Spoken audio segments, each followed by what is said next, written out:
Good evening, folks. Welcome back to Celtic Fans TV. Unfortunately, we are here to look at Celtic's January transfer window, which is coming to a close in about 3 hours.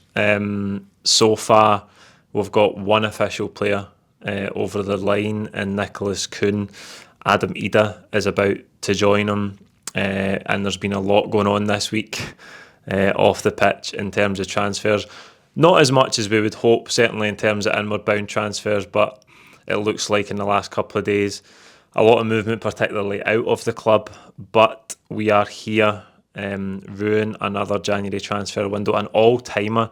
This has got to be up there with the all-time great January transfer windows of 2009 and 2019, and too many others that I care to mention. But listen, jokes aside, this was a big transfer window for Celtic. We got it wrong in the summer. We brought in 9 players. Almost all of those players are not good enough to make a contribution to the Celtic first 11. Some of them, as we'll get to in a minute, are going straight back out at the first opportunity in this January window. The manager has been talking about the January transfer window since September, when we've had a lot of bad results and we've been put out of Europe. There's been constant talk about the squad not having enough quality. The captain, Callum McGregor himself, after Hearts beat us, I think it was, in his post-match, said there's a transfer window coming up. I think we need help. I think we need quality.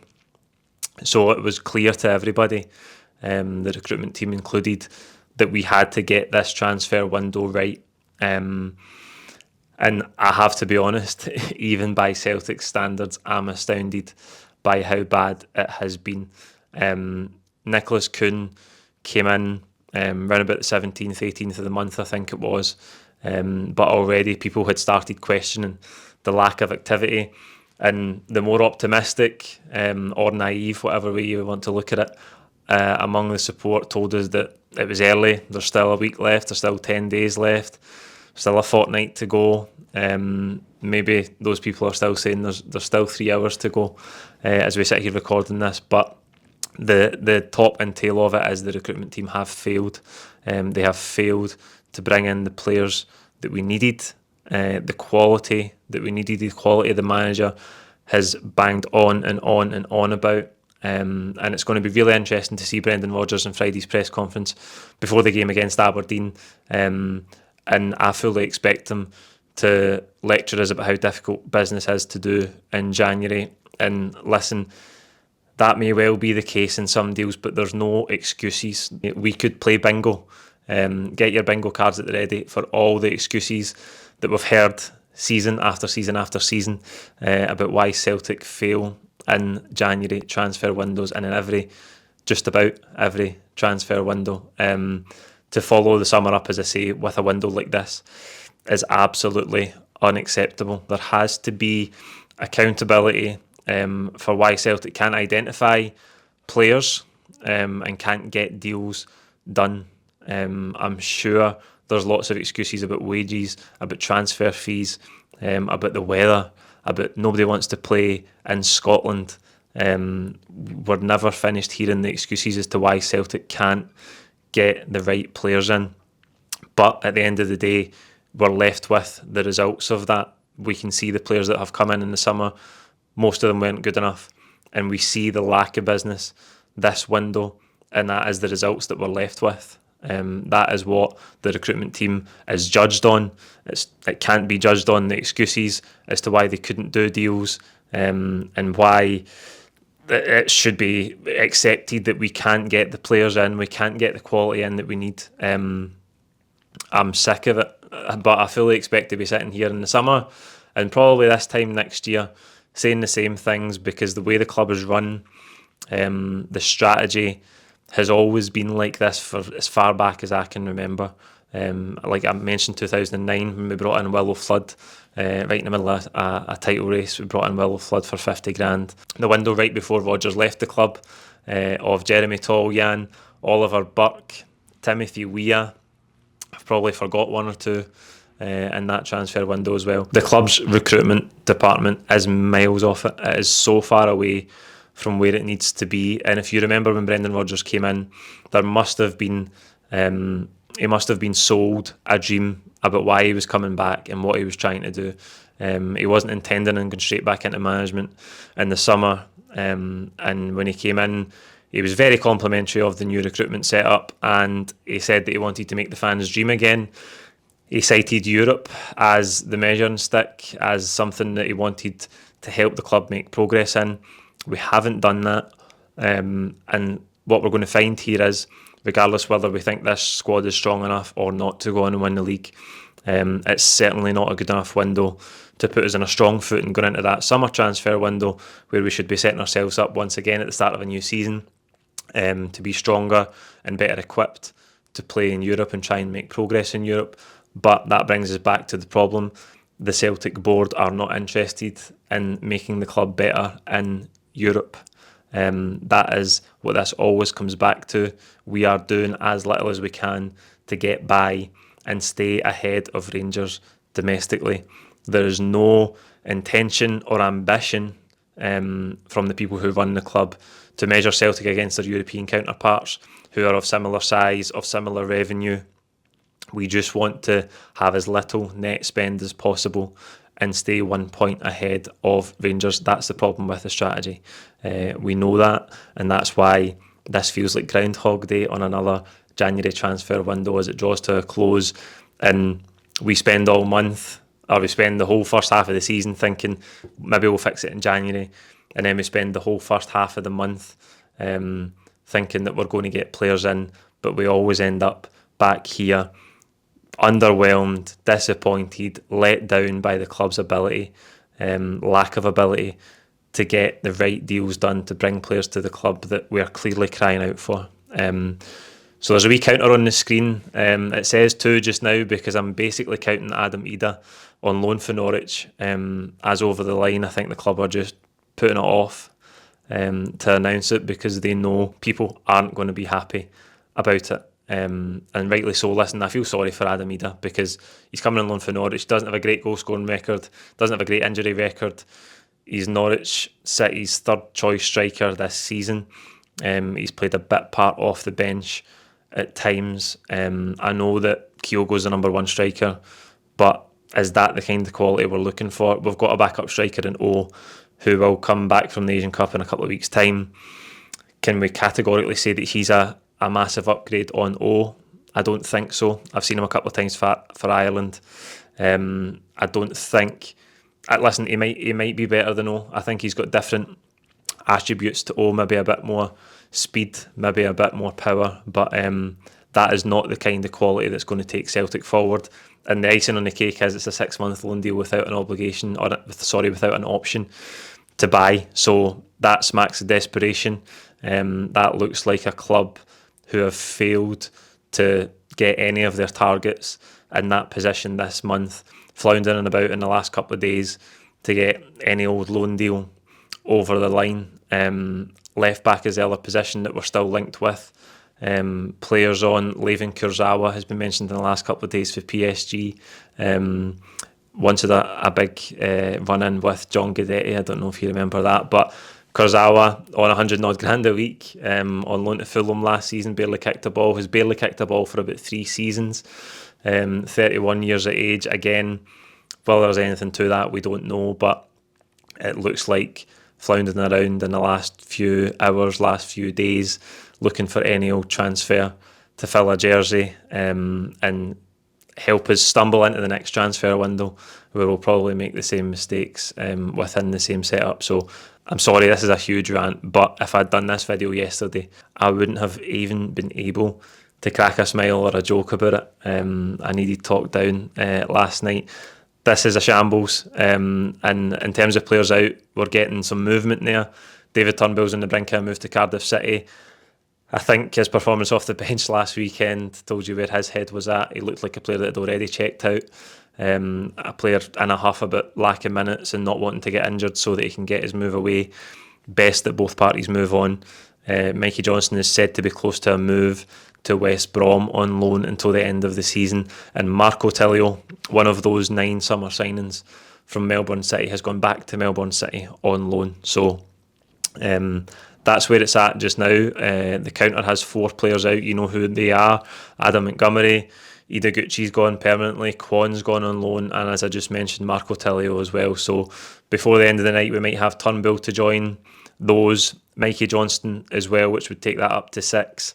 Even some links with James Forrest getting a loan move out of the club. Now, James Forrest has no doubt been a brilliant servant for Celtic, but he's in the squad just now, contributing very little in terms of minutes on the pitch.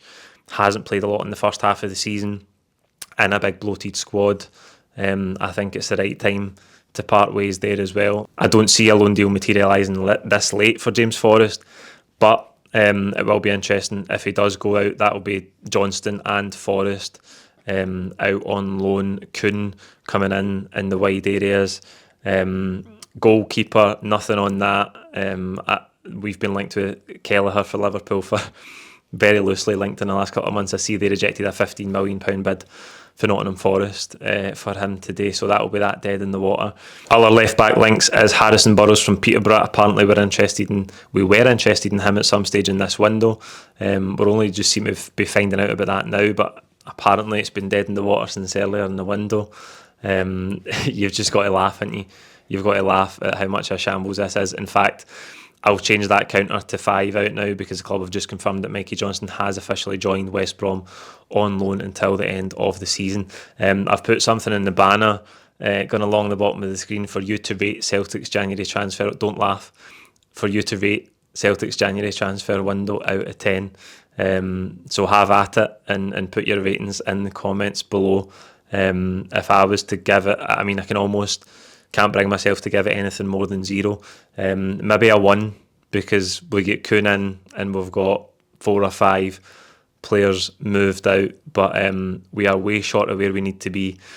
And it brings us to the big question about, are we strong enough, based on what we saw in the first half of the season? Are we strong enough to go on and win the title? I think we can be. It wouldn't surprise you if nothing changed though in terms of the performances. And in terms of the drop points, maybe, that we had in the first half of the season, we dropped a lot of cheap points, a lot of poor performances. Obviously, the game at the weekend was a poor performance where we came out with 3 points, but people weren't happy after it. And I think people are right not to be happy. It's not for me booing the team after winning, but I think people are booing because of the wider context here. The club are in a very, very strong financial position, and it seems like every time we get in a strong financial position, we don't hammer it home, we don't take advantage of it. And it's again because we come back to that strategy where the club only wants to do as little net spend as possible, and they're not interested in really progressing and pushing forward and taking a modern, progressive approach like other clubs our size in Europe do. And the one thing that gets me about it, and I think a lot of people as well, in terms of the anger and the frustration that people feel, is the nepotism in the boardroom at Celtic. I think if Celtic had done proper recruitment processes, brought in qualified people in the right positions with track records at doing what we have to do as a club, and we weren't able to do it, it would be a bit easier to swallow. It doesn't look good for the club to have a failing recruitment operation that is headed up by the son of the chairman. And the thing that gets me with this is people say, oh, but when Mark Lawwell came to the club, Peter Lawwell wasn't the chairman. Aye, but he'd just been the CEO for 17 years, and if you think those two things are absolutely unrelated, then I don't know what to tell you. He's obviously now back as the chairman. I think the fact that he was brought back, given the lack of goodwill that he had with the support, tells you everything you need to know about how Celtic is currently run. And I think while that nepotism is there and we have this failing recruitment operation that can't bring us results in terms of getting the right players in, people are going to continue to be frustrated and upset about it, and I don't think there's any getting away for that. I don't think there's any excusing it. I think the quicker the club can get to employing proper people with fresh ideas from out with the families that run the club, Desmonds, Lawwells, Strachan's. I don't know why it seems that there's such a closed shop in the hierarchy at Celtic. I don't think that helps us progress. I don't think that helps us move forward as a football club. I think there's too much of the same thinking that has been there for 10 years, for 15 years, for the best part of 20 years. And I think this is one outlet. This is one result of that. We're sitting here talking about a transfer window, but I do think it holds the club back.